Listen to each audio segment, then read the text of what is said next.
Hey guys, my guest tonight, Shannon Taggart, is going to tell us all about spiritual photography. See you in about 5 minutes.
Grab your popcorn and snacks. Find a comfy spot, take a seat or lie down, and let me transport you to a place of fantasy, ghost stories, ancient legends, odd creatures, alien encounters, and other magical topics. You may even decide to join the conversation. From faraway lands to your own backyard, with a small dash of pixie dust. Turn out the lights and open your minds. The journey is about to begin. Hey everybody, how's everybody doing today? Let me click this thing off so it doesn't come back on me.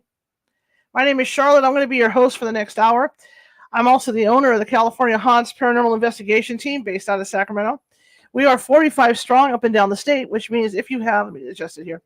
If you have a paranormal need, we can get to you. It may take us a while. California is a huge state.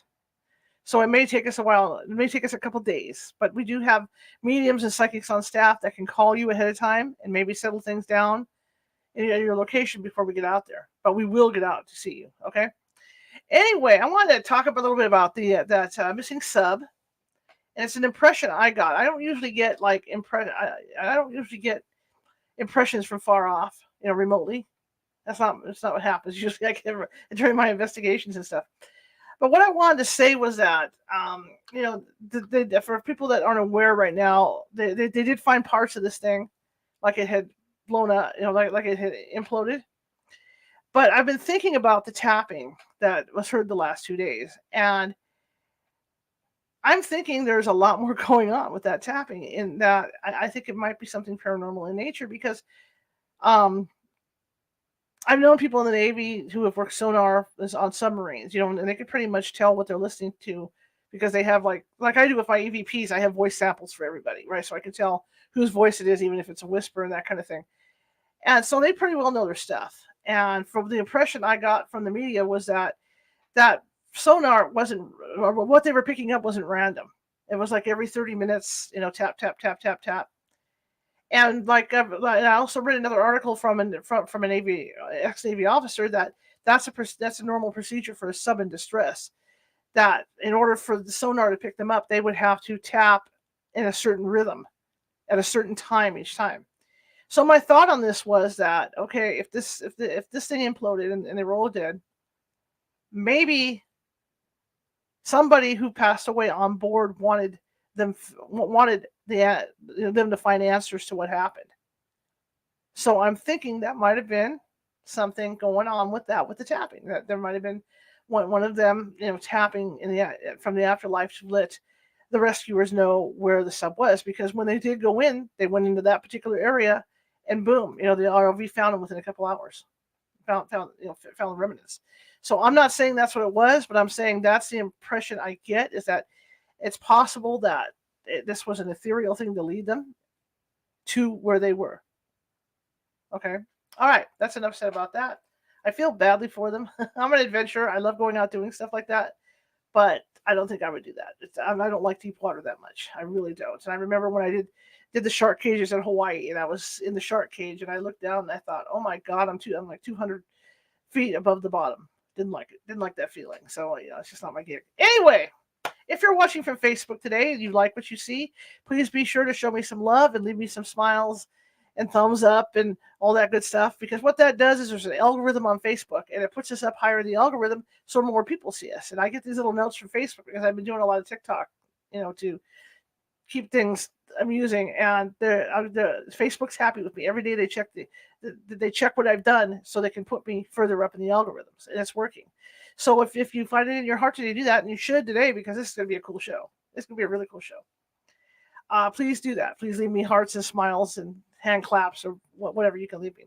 And also, if you like what you hear and you've got other people in the house, and have them come on over to watch the show. Say, hey, there's this little show. It's a pretty good show. Come on over and watch. That's how we get word of mouth out on the show. So, and everybody's been doing really good with that. Also, if you haven't followed, please be sure to do that. YouTube, same process. It's a whole algorithm thing. Show me some love over YouTube and all that good stuff. Keep me up in the algorithms, and everything's cool. And if you haven't subscribed yet, there's 641 videos sitting over at YouTube, all on different topics. I'm a journalist. I'm a photojournalist. I love to do different topics. I don't like to stay on the same thing, right? So you're going to get not only paranormal stuff, you're going to get, what I call new stuff, like on the sub. Well, I kind of threw the sub out there, but, like on spousal abuse and things like that. So, yeah. And the other thing I did, because there's so many videos over YouTube, is that I decided to put them under categories. So they're in files now under categories, so they're easier to find. Because if you go to my front page on YouTube, it'll give you migraine. I know I've had to do it where I've had to search out old videos and stuff. It gives me a migraine. So you can go in under topic. If you want to talk about UFOs, alien abductions, boom, there's a file for that. You want to see Nancy Matz's stuff, there's a file for that. So, I mean, it makes it a lot easier. And I'm just about done putting everything in files. It's a lot of files. Okay, that being said, July 9th, I will be kind of doing a seminar on haunted locations in Northern California that you can visit and not have to pay to go into. You know, there's just places like the Woodland Opera House that you can pop into and talk to the employees about, about the ghosts there, or the various hotels. And, every place I'm telling you about, we've investigated. So during the presentation, I'm going to show you the evidence that we got there, right? And these are places you might want to stay overnight, maybe have lunch or whatever. But it's a great thing. Summer's here and people are going to want to explore. And I know you guys are into ghost hunting and doing stuff. And if I could give you a list of places to go, it'll be a lot easier for you, right? So you know where to go. I can tell you where to go. Okay. Also, I'm teaching a special ghost hunting 101 class on Saturday the 8th because I'm looking for new members, and I'm very meticulous about training and about how people operate on my team. So you're looking at about 3 hours worth of training on equipment. You're looking at 3 hours of training on procedures and how we do things. And then you're looking at a ghost hunt too. So I can see how you do in the field and give you a chance to really work with the equipment. And then we'll evaluate you from then. And if you like if you like being around our people and working the way I like to work, and you want to be part of this team, we'll go from there with other team members talking to you and whatnot. So that'll be Saturday the 8th. And then Sunday the 9th is the Northern California go see a ghost thing. Okay. All right. That being said, I'm a photojournalist, and I've taken those abilities into ghost hunting with me. And my guest tonight, Shannon Taggart, has some really cool photos. I've got about 9 photos I'm going to share with you that she and I are going to share with you tonight. And it's dear and dear to my heart because I've had about 4 or 5 instances over the years where I have picked up ethereal stuff that's not like full-bodied apparitions, but I have picked up ectoplasm over the years. Ectomist, ectoplasm, and it's been a unique experience. And I remember being at the Woodland Opera House with one of our psychic investigators, Sabrina, and she was channeling this Polish opera singer who likes to frequent all the opera houses here in NorCal. And she says, she's right in front of me. Take a photo. And so I shot a photo, and sure enough, I got like about 6 good-sized white splotches in front of her face. Ectoplasm, right? So it's ecto. And then down in the basement where the changing rooms are, in the makeup room, Sabrina again was standing there, and she had, I don't have the photo up right now because I'm doing changes on my website, but she had her arms outstretched and she kept going, "Oh, they're all at my feet. I can see them all." I said, "Who?" And she says, "They're the people from here, the actors and actresses. They're all at my feet. They're all at my feet." So I took a photo, and I got an ecto stream that went all around her feet. And you clearly see this ecto stream that I picked up. So it's really cool, The other one I got, we were out investigating at a bar along the river, and it was around probably midnight.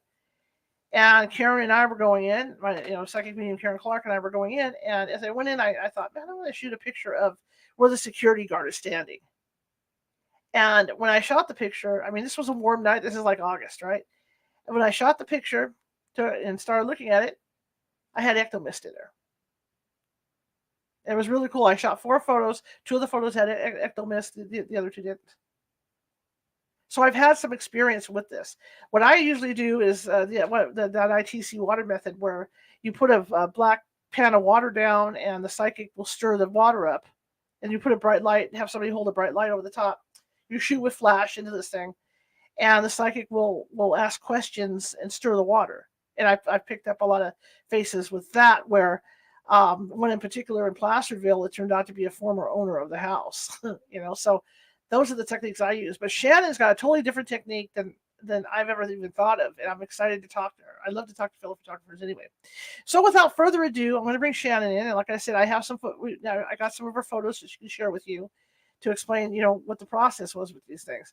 Because some of them are really, really, I mean, they're all really cool, but they're really cool photos. And wow, I'm going to have to try some of her techniques. I've even done the thing where you shoot in a mirror and, you get a reflection of something in the mirror that's behind you or over on the side, or maybe it's off to the side of the mirror. I've done that bit too. And Sierra Nevada house, I did that, and there's supposed to be a little girl that runs around there, and I shot into a mirror, and over my shoulder you can see two little girls' legs dangling underneath the table, and there's nothing. When you look at the top of the table, there's nothing at the top of the table. So I mean, there's all kinds of stuff you can do. So let me bring Shannon in here without further ado. Hello. Hi. I'm so excited to talk to you. Oh my. Thank you. Thanks for having me. Your work is so fascinating to me. Thank you. In the intro, I've been trying to do that stuff for years, and you don't always get it. You know, I've been doing it probably about 18 years on these investigations, and you get lucky sometimes, and you get really cool stuff. Yeah, that's I started in 2001. Oh, wow. Yeah, so now a little bit over 20 years, but yeah. So tell me about you. You started in 2001, but there's other things too. You also do other types of photos, right? Yes. So I've worked as a professional photographer, although since COVID, my career's changed a little bit and I don't do as much assignment work anymore. Mm-hmm. But I've done a lot of assignment work for magazines and newspapers and advertising and public relations, all that kind of stuff. Mm-hmm, mm-hmm. And what got you into doing spirit photography? Well, I started a project at a town called Lilydale, New York, which is, it's a town that's home to the world's largest spiritualist community. So everybody who lives there is a spiritualist. And there's many mediums in the town. And so I really didn't know much about spiritualism, or I knew nothing about spirit photography. I didn't know anything really about the paranormal at all. I just thought, oh, this is a quirky little town. And I was drawn to it because my cousin had gotten a reading and she got a very dramatic message from our grandfather. And so that's what drew me in. And then the spiritualists taught me that there was this thing called spirit photography. And I learned that spiritualism also played this huge role in American history, and it was an American religion, and that it helped with the women's rights movement. And there were all these very famous intellectuals who are involved with spiritualism. And all of this blew my mind. But I was truly shocked to find that there was such a thing as spirit photography, because back then in 2001, that wasn't really talked about very much. And now it's, you know, with the internet, and there's been exhibitions and a lot of scholarship done on it since then. But then there really was very little. I think in the late 90s is when it started to be rediscovered. So that really blew my mind. And so at first I approached the project in a very straightforward manner. But I started to get all these, you know, I had a couple happy accidents, you know, happen with my camera where I got effects that I was not intending. And then I started to play around and be more experimental, such as like how, you know, I've been on ghost hunts before too. And I love the experimental nature of those situations where you're not necessarily trying to get a good picture. You're kind of trying to play with the energy. Sure. Well, you know, it's been my experience running teams for years that I've run them, that there's always one person on the team that has a certain knack to get photos. You know, and it's never like, I mean, I can get them, but I have another person on my team that, I mean, she gets, you know, she'll have orbs coming down in real. I mean, I'm talking like the kind of orbs you can't dismiss. Yeah. You know, coming down stairwells and stuff. I mean, she gets stuff all the time. Yeah. And you obviously have a knack. I mean, you're one of those people that has a knack. Are you psychic in any way? I mean, yeah, how should I answer this? I mean, I guess through my photography, I would say that's the way I'm most intuitive. But I have, you know, because of the project, I've done a lot of work with a lot of different mediums, and I've gone to classes. And when I am around, I really believe in like the group mind or the group energy thing. So if I'm in the right situation, I can actually get messages and have meaningful information come, but I don't do it on my own. I actually, I try to be as I like having one foot in both worlds because I think that keeps you really sharp about things, so I don't pursue psychic study in my spare time. Okay. But when I am working, I have like a complete openness, Right. but also like I try to keep my complete skepticism in the air also, because I don't want to lose my horizon line, because Right. I have been in situations, and I'm sure you have been too, where it's like it doesn't seem like something's going on, and then it's more like you can lose discernment easily because the situations are so ambiguous, I guess. Yeah. Is how I would Yeah. say it. Right. Exactly. I'm fascinated by what you do. Funny because a couple of your photos, because this was really big in the late 1800s, early 1900s. Yeah. And a lot of that they try to debunk. You know what I mean? Those debunkers are out there. The photo of the gentleman with the plasm coming out of his mouth. I have seen those before. Because there's some from the early photos. Yes. Yes. And to me, now it's a lot more plausible, because to me they were debunked back then. But who knows? And then who knows, because they didn't have the same equipment we have now. But seeing it from somebody with modern equipment that's getting that stuff, it's impressive. Oh, thank you. Yeah, I mean, I think, in the book that I did, which is titled SÉANCE, there's a lot of different types of pictures. So there's some where I'm, being a bit more experimental and trying to play with the medium of photography. And then there's some where I'm being straightforward and trying to photograph like the art and the apports, or, and then some is kind of more like just straightforward portraiture or storytelling pictures. So there's like I kind of took multiple approaches to tell the story. So yeah, so that the experimental ones, that's definitely a huge part of the work. And like you said, I've done also experiments with water, like you said, with light and putting the hands in the water, and orbs. I tried to experiment with orbs, and there's an orb picture in the book. And I learn so much from people like yourself who are doing this often and bringing all the gear and like regularly experimenting. I was actually became very inspired by the ghost hunters that I met, and how they were using their cameras, or what they were looking for, and what they were playing with. Yeah. Somewhere I have footage from a hotel that I did, only it's video footage, where the same psychic I was talking about, the Woodland Opera House, she's in the room with me, and I could see the orbs in there, and I just thought, okay, maybe it's dust. The fan's on, maybe it's dust. So I had her turn the fan off, but I had her actually tell the orb what direction to take. Yeah. And I caught it on film. I caught it all on video, to where she'll say, okay, come over to my left hand, and then there it is. So I mean, I like to experiment a lot when I'm doing this too. What is your? I mean, everybody has a favorite technique. What is your favorite technique?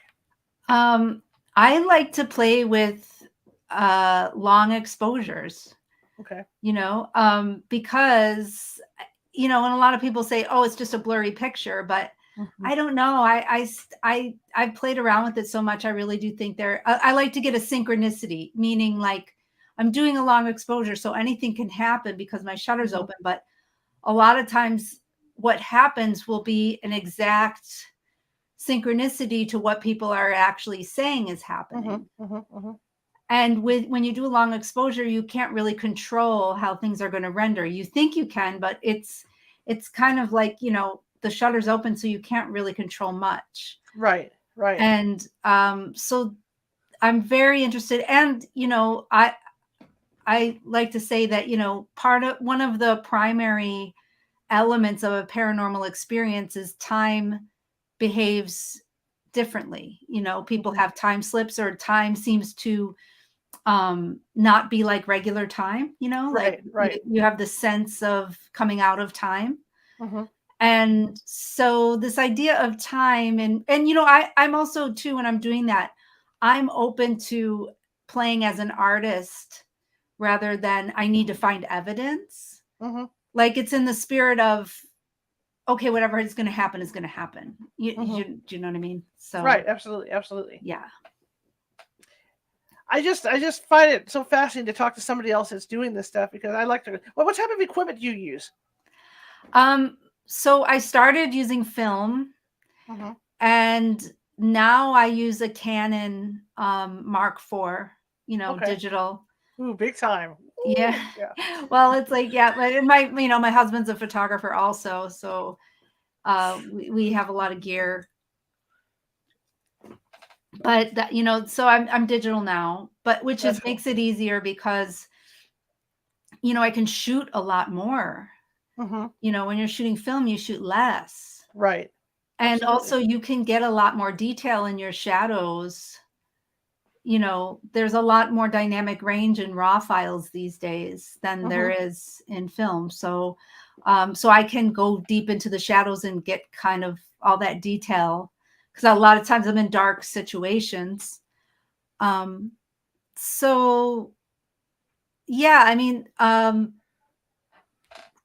so yeah, I've just kind of been in like a playful kind of mode. Oh, and one thing I wanted to ask you is, Sure. this has never happened to me, but I've heard this story many times from people such as yourself who go on, go to Right. locations.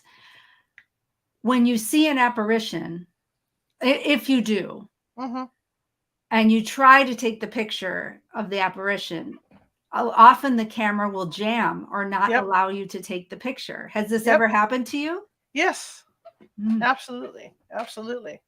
Even doing a cemetery tour with Nancy Matz, I remember my mother was with me, and my mother had abilities, and so she was this one area where I guess there was a lemon tree there at one point.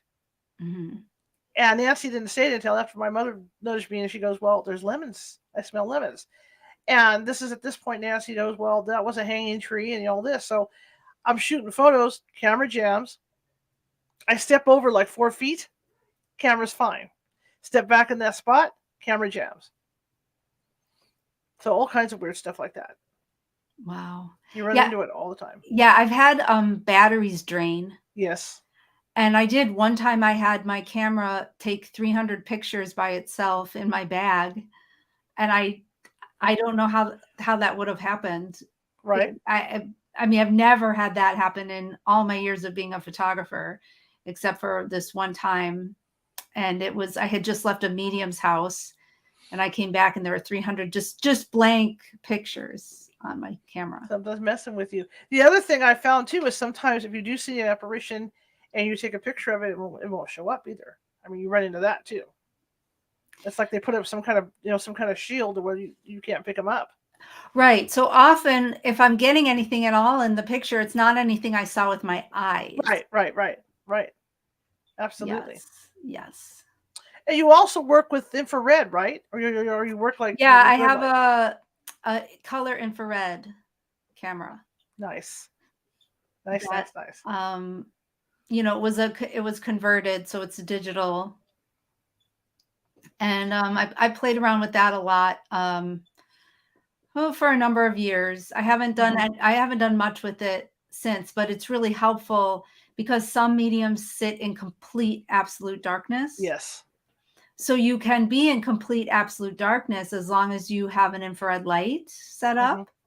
So it allowed me to take pictures in the complete darkness, which is strange, so you have to set up and focus before. Right. But then you really don't know what you're. It's very hard to tell what you're taking pictures of. I used to shoot with a film camera, shoot infrared, and I said people don't understand what you're dealing with because you can't load the film normally. It has to be in a pitch black room. Yeah. You got to be really careful. And then the filter to put on the front of the camera is horrible. I mean, it's so deep color that and you're right. You have to focus before because you can't see through the camera to focus or aim. I mean, there's just no way because it's so dark. And I did early on do a couple rolls of actual infrared film, and it fogs so easily as well. So a lot of mine got fogged. So yeah, like using the digital infrared it's interesting because it's color. Right. It's not black and white. Right. It's an experience. I mean, to do what we do and have done it all these years, and to make that transition from film, because a lot of these people out here are going, "What? People have film?" Mhm. To make that transition between film and digital is something altogether different when you're shooting. Yeah. Yeah. Do And I you mean, yeah. do you tend to use Flash or no? Um, only when like rarely, but I mean, for the most part, I mean, it totally depends on the situation, I guess, but like Okay. not in a seance. I would never use a flash, No, probably. I obviously would not. just No. go by, a lot of times they use colored light, Hmm. it's, a lot of them aren't like super pitch dark. Right. Right. Right. Right. So, I, yeah, I mean, it just depends on the situation. I was thinking back to you talking about your first experience in that town, and I'm just thinking with all the mediums and stuff there. I mean, that place was lit. Yeah, it's a really, Lilydale is it's very timeless. Hmm. The whole town feels like a time warp, like you feel like you're in another era when you walk in the gates. Oh, that's And cool. yeah, I really love it. It's a very unique place. And it really, I mean, it's very Victorian, but it's not just even of that era. It's just there's something very timeless about the and it's on a beautiful lake, Hmm. and it's in an near an old growth forest, and there's a healing temple, and they do message services. It's a really very interesting place. That is really cool. Now, when you shoot in the dark like this, are you using a tripod, or are you doing the whole human tripod thing? Um, Often I have a tripod. Okay, that Yeah. makes sense too. Makes absolute sense. Well, it's interesting. I love talking to you because I mean we have this in common. That we have that common thread, and I have gotten some like I said, I have gotten some very interesting photos over the years, and that doesn't happen all the time. I guess I get lucky. And it's Mhm. just like you're in your right place, the right time, and they just want to be seen. Let's look at let's look at some of these photos here. Okay, guys. And Shannon can kind of talk about these photos. So here we go. Let me pull that one. Okay. Oh yeah, that was a medium who was I think he was ending a trance session. Yeah, so There's that an ethereal stream right there, guys. Right yeah, and there. it was taken in France. Oh, cool. Very cool. It's interesting because I never thought about like some of the energy that these mediums are putting out. These photos you have. I never thought about that until I saw your photos. Cool. This guy. Okay, next one up. Hello. You gonna be cooperative? Come on. There we go. Oh yeah, that's one of the accidental ones. So that was I was in a séance, and everybody was saying they saw this second face right next to this woman's face, and that it looked just like her, but it wasn't her, and they thought maybe it was a spirit. And I was just trying to make a straightforward picture, and I got this accidental picture, which I mean, I had a long exposure. I think I was on a tripod, but I wasn't trying to you know I wasn't really going for a motion picture. I was trying to make Mm-hmm. something very straightforward. So this happened by accident, but it was funny to me. It was very uncanny because it was exactly what people said was happening Mm-hmm. that I couldn't see with my eyes. So this was one of my early accidental photos. It makes me think about the legends of the doppelganger Yes. when I see this. Yeah, that is really Yes. cool. That is very cool. All right. Oh yeah, that's she was a student who was entering a trance, and I think they put out some incense to see if anything would happen around her. Wow. That is really cool. Very cool. And what was this shot with? This wasn't done in infrared, was it? It wasn't. No, that was just regular Regular. That's digital. pretty cool. Yeah. That's pretty cool.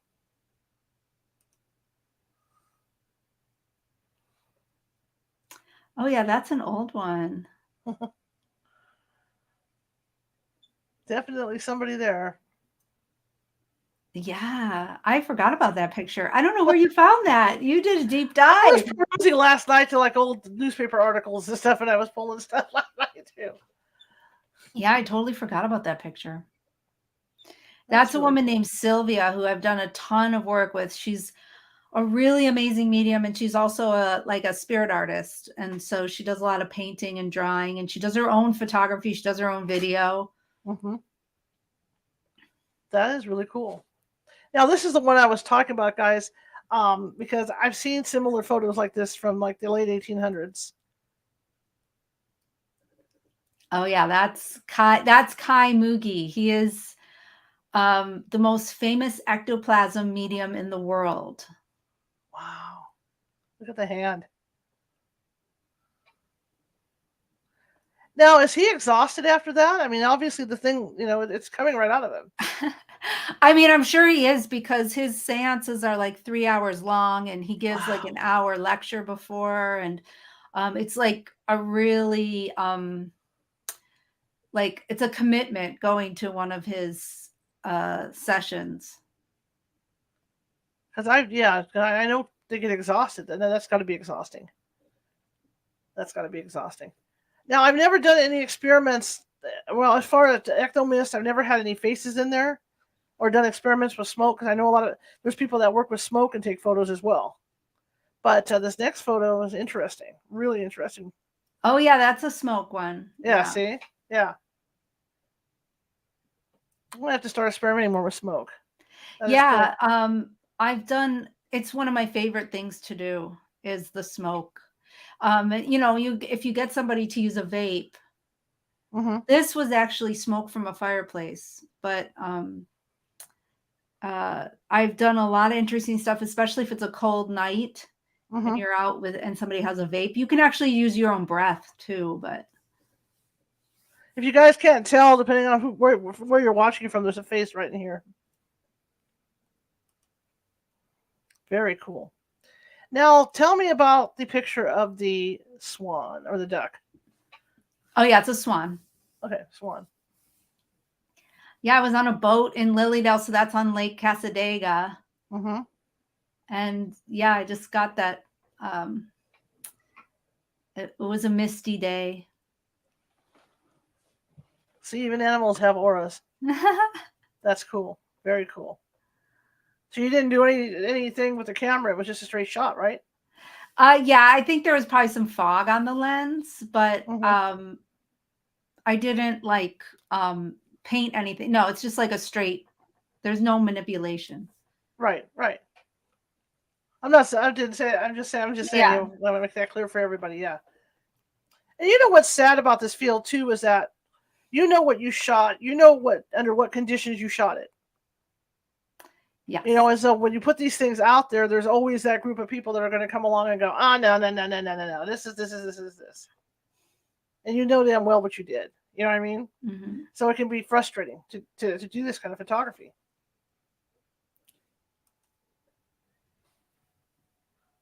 This is cool. Oh yeah, that's a healing. It's coming off her head right there. In spiritualism, they have it's based in the mesmerism, mm-hmm. because there were actually at Lilydale, there were mesmerism healers before spiritualism even became a thing. So it kind of, that whole laying of hands, healing kind of became part of spiritualism. That is so cool. And then last one for this run. There we go. Oh yeah. That's a medium named Gretchen Clark. She's a 5th generation spiritualist, and all of her sisters were spiritualist mediums as well. And she's the first person who I ever was able to photograph giving a reading. Absolutely fascinating. Absolutely fascinating. Now, have you noticed certain? Hang on, let me get this off here. There we go. I almost clicked you off by accident. Here we go. I did. Sorry. Have you ever noticed or keep an eye on the weather conditions when you're shooting these photos to see if there's some kind of link to what's going on in the atmosphere? No, I mean, yeah, I have never paid attention to that too much, or astrology. Although one medium that I did work with, she would only do her seances at the full moon. Okay. So, I don't know. And I did take a picture of the full moon after her seance, but, Right. and I did get really interesting pictures that night, but I don't know. I mean, I've never, I just kind of go with the flow about like whatever other people are planning. Cause I'm not planning these events. I'm just like attending. Right. The reason why I ask is that because part of what I do with the ghost hunt is I'm monitoring the weather every half hour to see if Oh, there's some kind of link to activity during certain types of weather.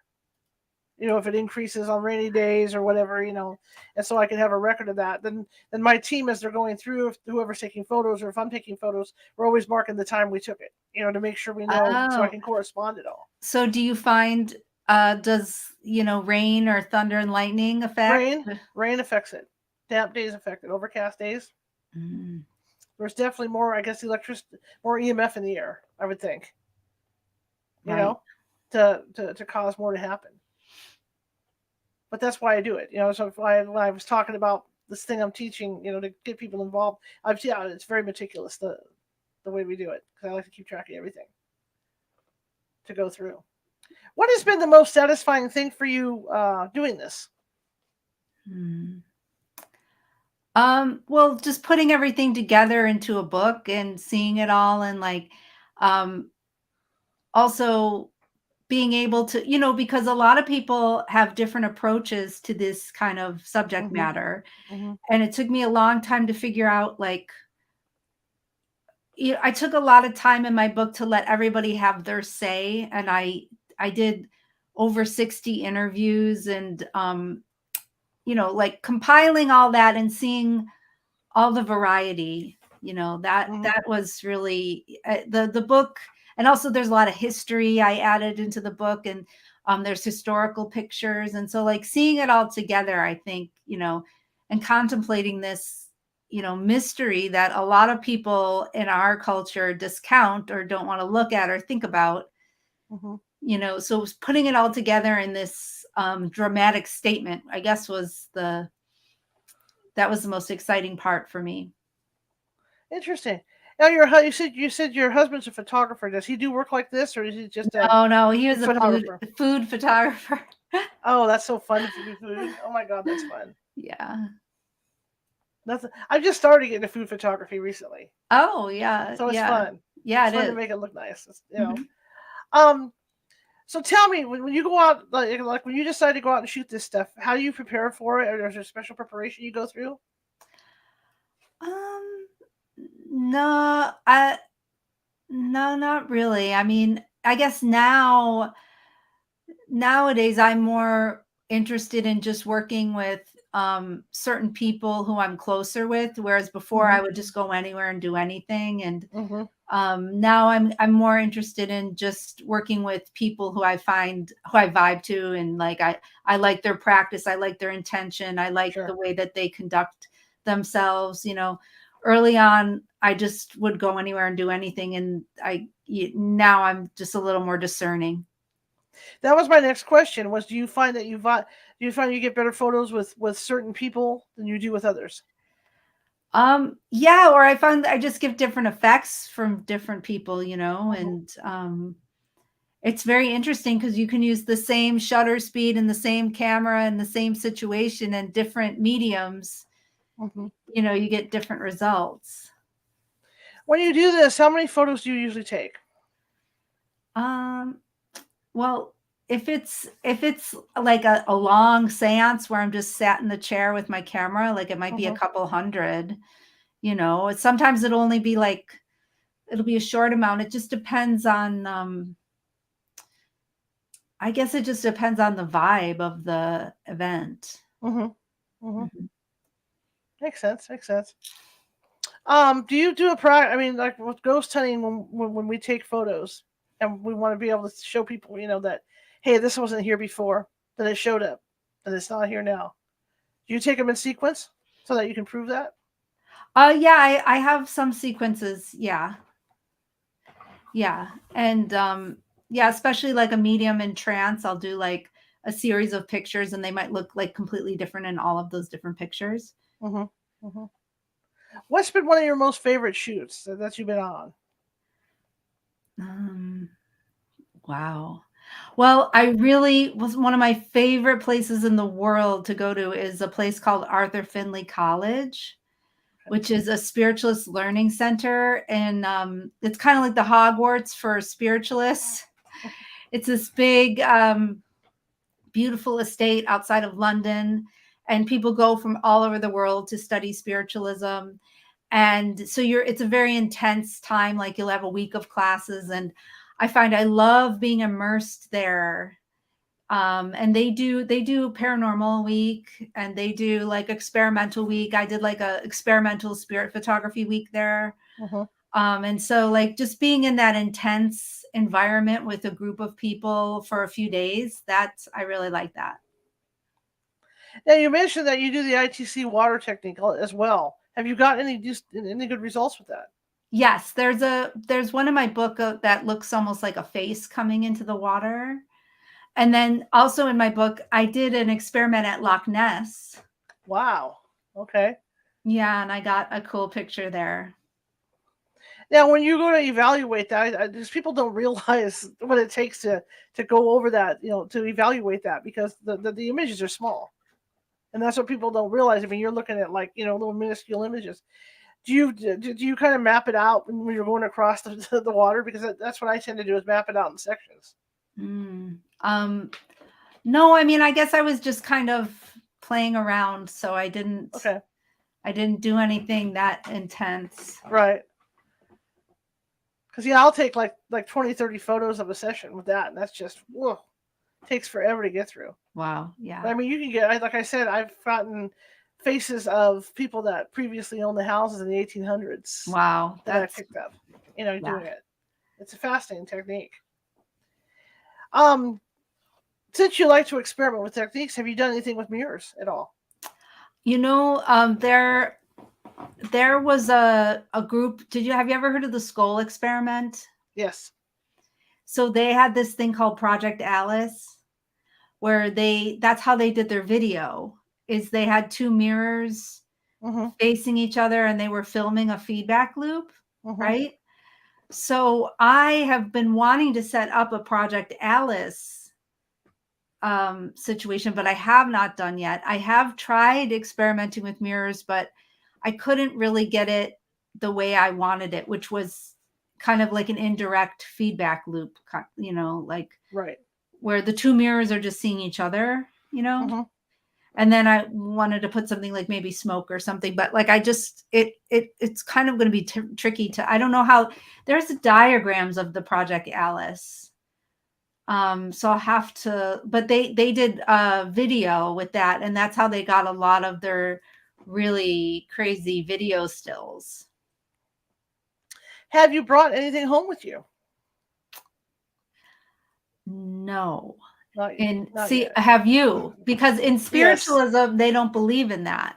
Yes, and I know ghost hunters, it's totally different, and it depends on the group. But like, what are your thoughts on that? And what do you do for protection, or what do you? I can tell because my house is haunted anyway. So I can tell when something comes back with me that doesn't belong here. So what do you do? Sometimes after a couple days, they realize that they don't belong here either, and they'll just leave. Otherwise, my neighbors are used to it. I'll open all my windows up and my doors, and I'll yell to kick them out. Or, if they came through the car, take them back over to the place, open the car door, and just, send them back. So do you do any like protection rituals or anything like that? I do. In fact, I wear a medicine bag when I'm out for protection. But I do stuff here. I use sage here. I'll use different herbs here. Where I'm using like frankincense and myrrh to calm things down. Sea salt's really good. You can put sea salt at every entry point to keep them out and kick them out. That's good for the energy in your house too. If you're having issues in your house, yeah. So I'll do that with the sea salt. But luckily, since my mother's passed away, it's kind of she kind of I think she rules the roost here, because I Right. haven't had anything different here other than my normal relatives. But I have brought stuff home in the past. I mean, it's kind of crazy when it Wow. does happen, because stuff will get knocked off the counters, and just like in here, I'll hear footsteps behind me walking around. That's what makes it creepier too, because the screen's back here, right? So I've got my backdrop, and then I can hear people walking around back there. Wow. Sitting here at night. So yeah, I have done that, and it's always a practice to. One of the things we do when we leave a place is we'll either sage everybody on the team, or we'll all stand there at the door and say, "Okay, whatever you are, you got to stay here. This is where you live. You can't come home with us." And then exit. So when you're going to these places, are you ever trying to do a clearing for people, or you're just trying We to? do. If they request it, yeah, and depending on the circumstances, yeah, we will do a clearing. And I've gotten some interesting video doing clearings. Not so much, seeing ghosts themselves in the video, but things that have happened with the mediums. And I'm sure you've seen some different stuff too. Physical stuff that happens that you don't expect is going to happen. Now, do you think there's a difference between ghosts and spirits? No. So, but like I've heard some people say, ghosts are more like a recording. Right. There are some differences. There's different levels, what I call levels to it. Right.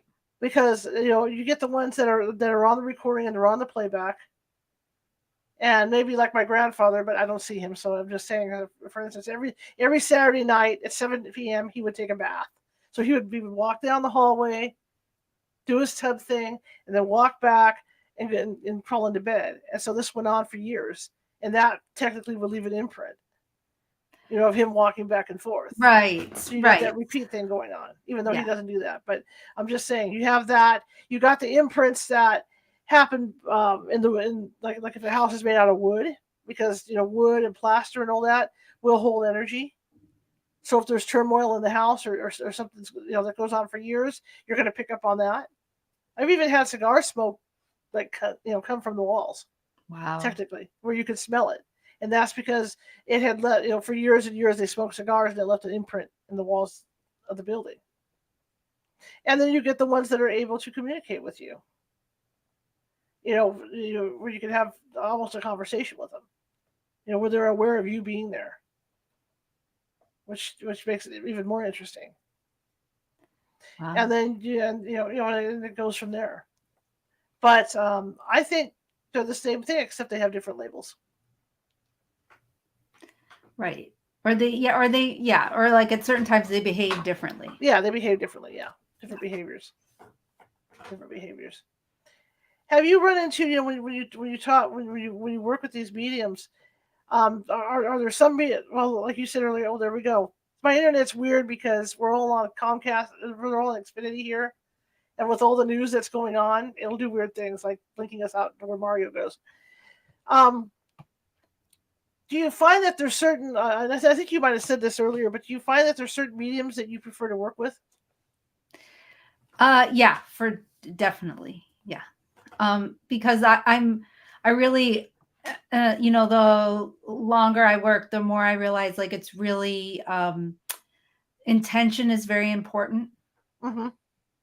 And so I'm really drawn to people who are working because they're trying to be of service, or they're trying to, create healing or bring something positive, and not just, don't have a bad attitude or are a little bit sketchy. Right. Have you run into any mediums that tend to see negative stuff? Well, honestly, no, because I've been mostly working with spiritualist mediums. Okay. And they really focus on the light, but I know, I have met spiritualists who try to, help low level spirits get back to the light. And that's kind of controversial in spiritualism, because spiritualism is like, no, we should just be working with the higher and, leave them alone. But then there are light workers who want to go and help those. Do you ever do any of that, like trying to release them or get them to the light? Absolutely. Yes. In fact, I don't have it on video or camera, and I'm really mad about it. But went into this one house, and Trish Flores, who's one of our lead psychics, there was a younger guy that had burned down to his original house. Is the way the story went. That Trish told me. And unfortunately, when he burned the house down, because he was mad at his mom and dad, his mother was in the house, so he had like guilt feelings. So he was stuck. He was stuck there.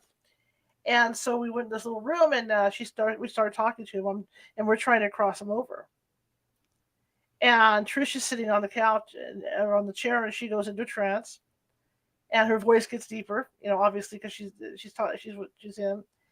And it was the first time I ever saw her get physical as far as what she does, and that as she got him to cross over, or as we got him to cross over in the light, telling him he's forgiven, his mother's over in the light, and all this, she stood up and held her hand out.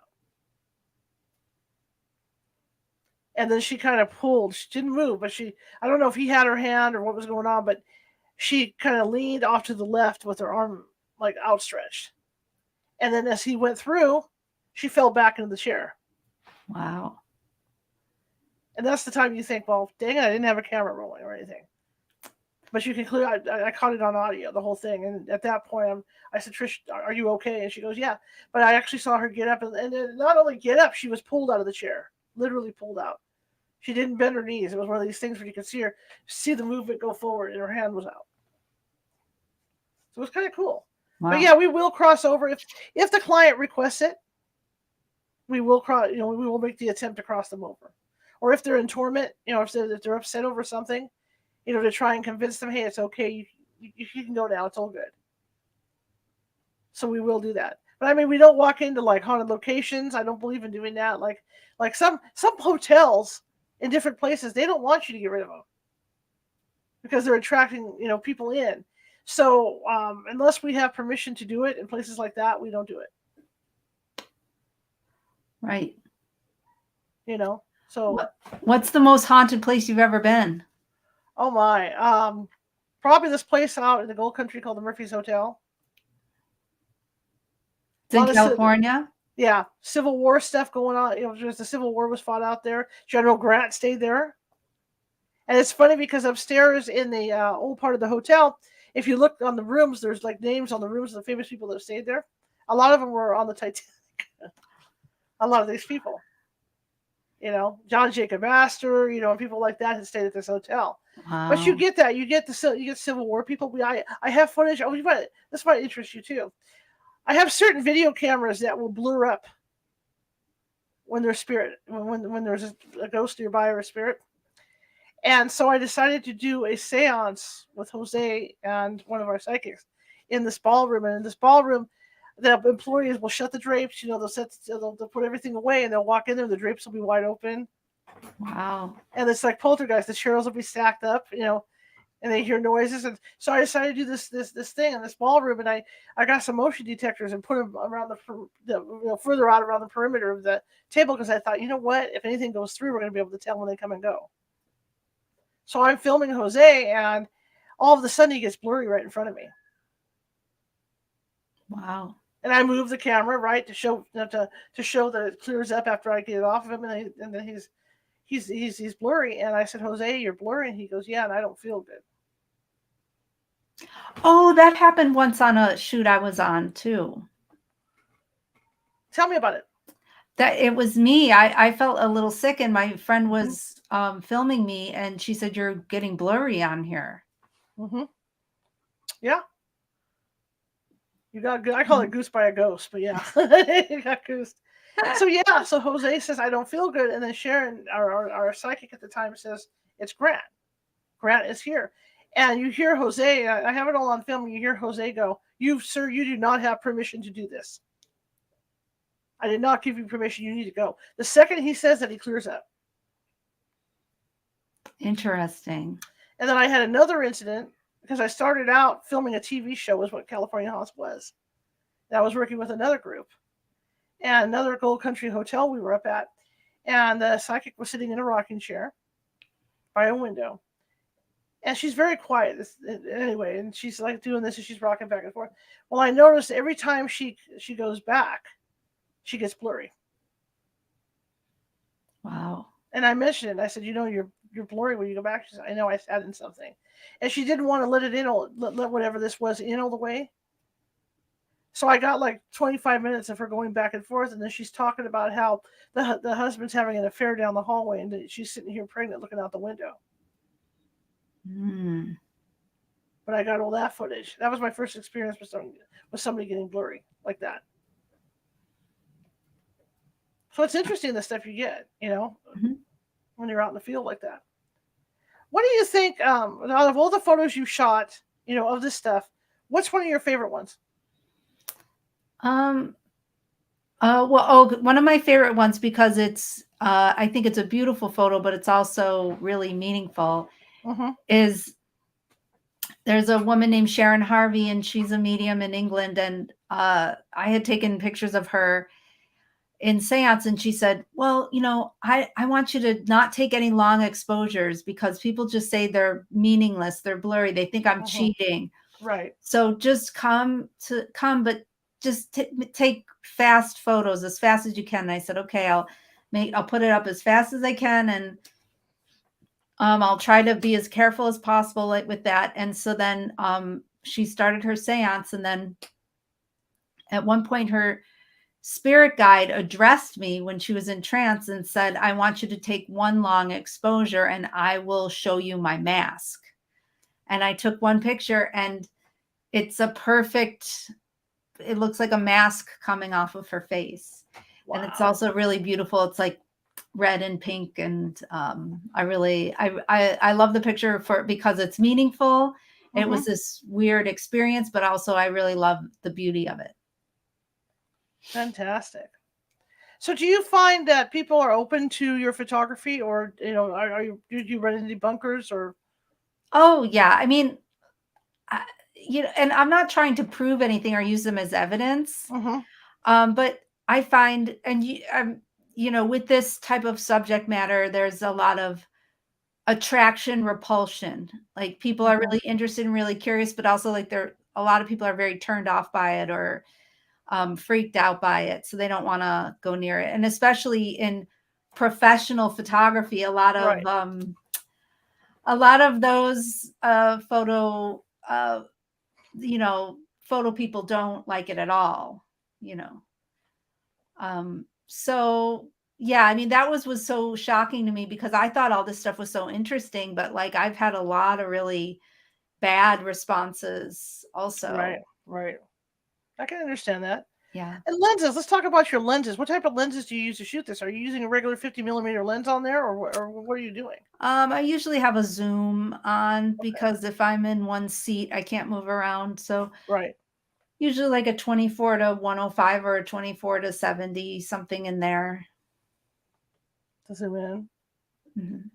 Do you think are these mediums open to you taking photos, or like you say, there's like the one said, well, don't take this type of photo. So the mediums that you tend to get these photos of, are they open about it, or do they tell you, hey, I'm not in the mood for this? Oh yeah, I mean, because I've been doing this for so long, so now people in spiritualism know who I am.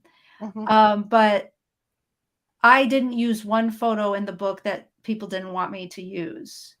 Meaning I got everybody, I said, are you okay if I use this photo? Can I use this photo? Like, because I didn't want to put anything in people didn't want put in, even though I know a lot of photographers don't work that way. I just felt like it was really private stuff, and if they didn't want it in the book, I wouldn't put it in the book. And but everybody said yes to everything I wanted in the book, so I didn't have to compromise at all. Fantastic. I really admire you for doing this. Thank you. I wish I lived in your town. I would love to go out with you and do this stuff, Oh yeah, well, it'd be a blast. I'm in Minnesota, but if I'm ever in California, I would love to come along. Where are you, in Sacramento? I'm in Sacramento, yeah. All right. Well, if I ever get out there, if I ever get to Minnesota, it'd be fun to go out. I hear that there's a good ghost hunting group here I'm in Minneapolis, St. Paul. So yeah, please let me know. They could always use some photographers, believe me. It's when people just don't realize, they see this stuff on TV and they think it's so easy to get this kind of, these kind of apparitions and stuff, but it isn't. It's actually hard. It's few and far between.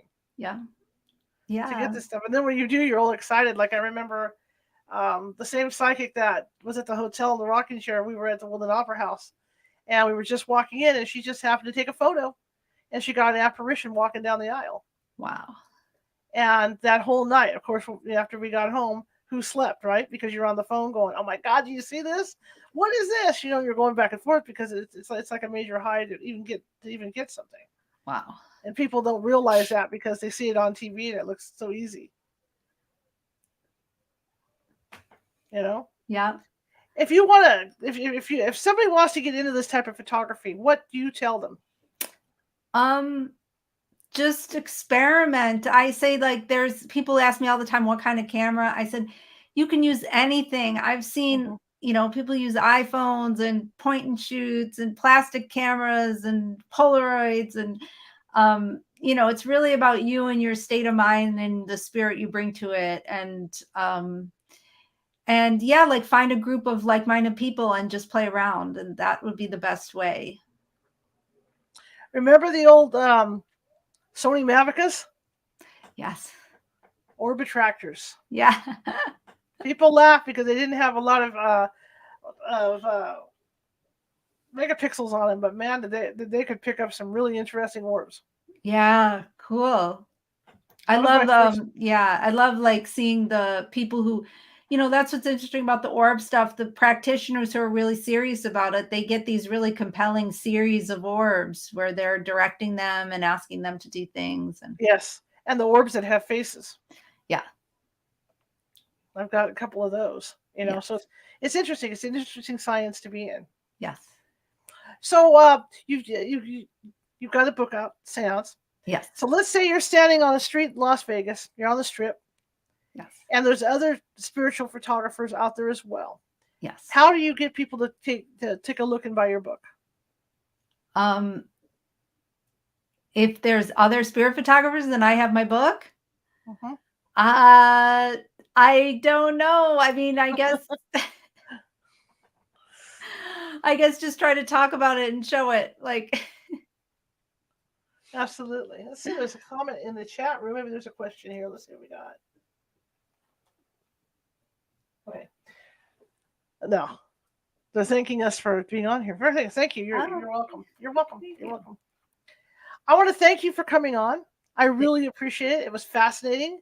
Thank you. Thank you for having me. And I could pick your brain all day with this stuff. I really could, because I mean, I'm fascinated by it. Okay, well, I'll come back anytime. Fantastic. What's your websites? How do people find you? It's my name, shannontaggart.com. And, there's links to my books or my book. I have a mailing list. I also host an annual event in Lilydale, New York every July. And so I have that event posted too. And so if you want to keep updated, I'm also working on a new book.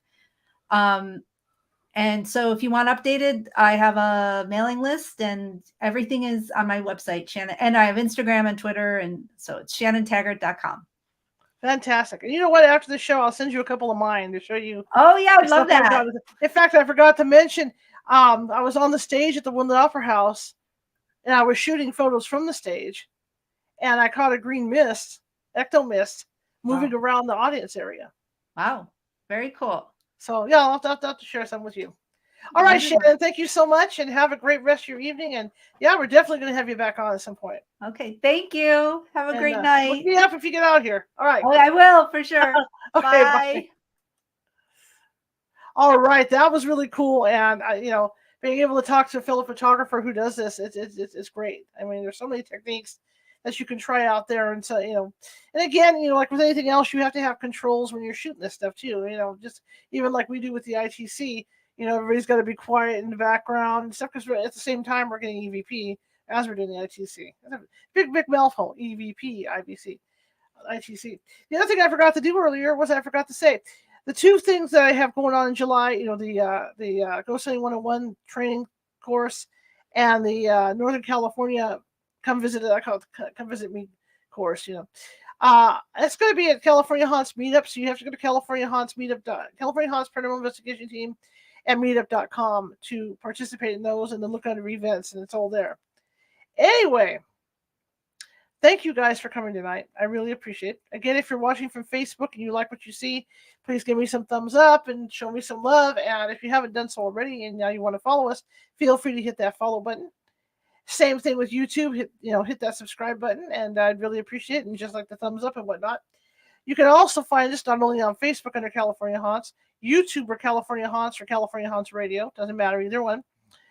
Twitter, I believe we're California Haunts. Twitch, we're Cal Haunts. We're also on Instagram under Ghosty Gal. We're also on TikTok under California Haunts. So we're everywhere. You can find us. So if you need help with anything paranormal, we can do that. And I'm talking cryptids, UFOs, whatever. We can get out and help you with that. But anyway, I want to thank you all for coming tonight. And again, if you like the show, share it with 5 people. If you hated the show, share it with 5 of your enemies. We're equal opportunity here at California Haunts Radio. We just want to get the word out about our show. Okay, that's all we want is to get the word out. Anyway, thank you so much. Tomorrow is Casual Friday. Medium Nancy Matz will be with us. And we're going to be talking about dreams. There's a difference in dreams. There's regular dreams and there's lucid dreaming. So we're going to be talking about the differences in dreams and how you can tell which state you're in. All right. That'll be tomorrow, 6:30 p.m. Pacific, right here, as always. All right. So I will see you guys tomorrow. Have a great evening, and bye.